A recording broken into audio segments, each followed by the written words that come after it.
हमारी आने वाली पीढ़ियां कमजोर पैदा ना हो, इसलिए भी हमें गांव-गांव किसानों को समझाना होगा कि यूरिया का उपयोग कम करें।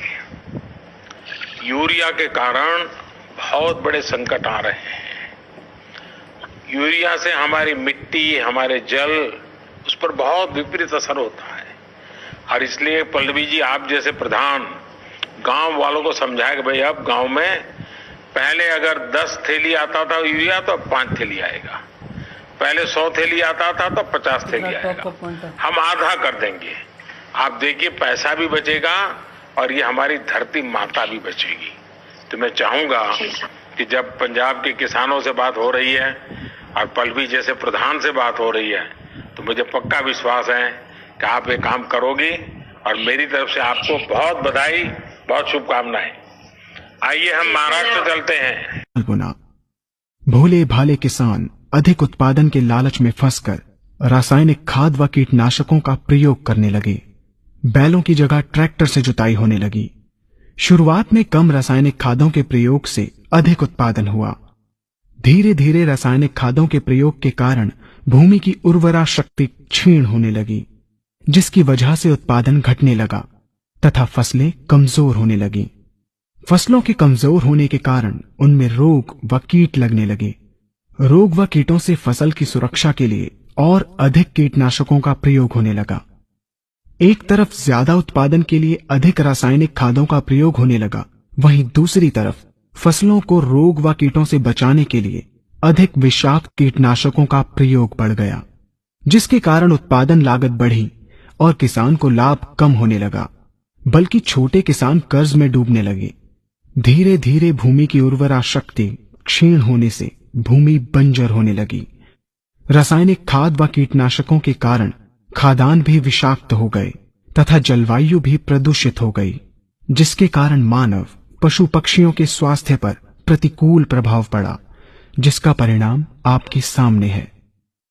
मानव स्वास्थ्य पर रासायनिक खादों के पड़ने वाले प्रभाव को आप ऐसे समझें।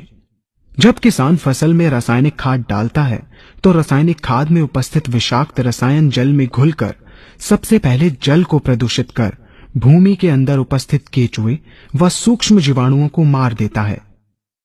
ये बात सभी किसान अच्छी तरह से जानते हैं कि केचुए व अन्य सूक्ष्म जीवाणु भूमि की उर्वरा शक्ति को बढ़ाने के लिए अति आवश्यक होते हैं। विषाक्त रसायन के कारण इनकी मृत्यु हो जाने से भूमि की उर्वरा शक्ति नष्ट हो जाती है तथा भूमि कठोर होकर बंजर होने लगती है। रासायनिक खादों के विषाक्त रसायन पानी के माध्यम से अन्य खनिजों के साथ फसल के अंदर पहुंचकर फसलों को विषाक्त बना देते हैं।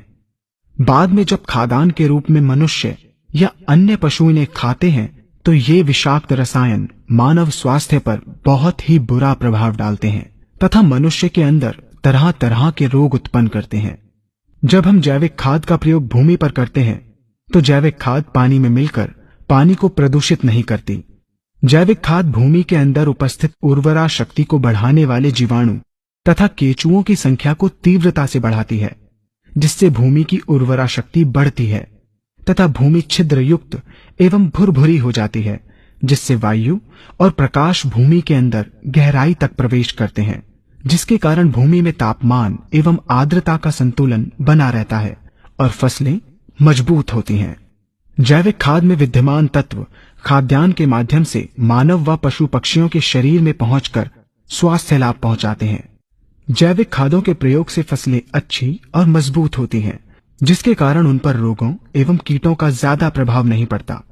यदि किसी प्राकृतिक कारणवश कीटों व रोगों का प्रभाव अगर पड़ता भी है तो गौमूत्र एवं औषधीय वनस्पतियों के घोल के छिड़काव करने से फसलों को रोग एवं कीटों से बचाया जा सकता है। गौमूत्र एवं अन्य प्राकृतिक औषधियों के मिश्रण के छिड़काव से फसलों का कम लागत में बचाव हो जाता है तथा वातावरण पर भी कोई दुष्प्रभाव नहीं पड़ता। यहाँ हम आपको तालिकाबद्ध तरीके से दोनों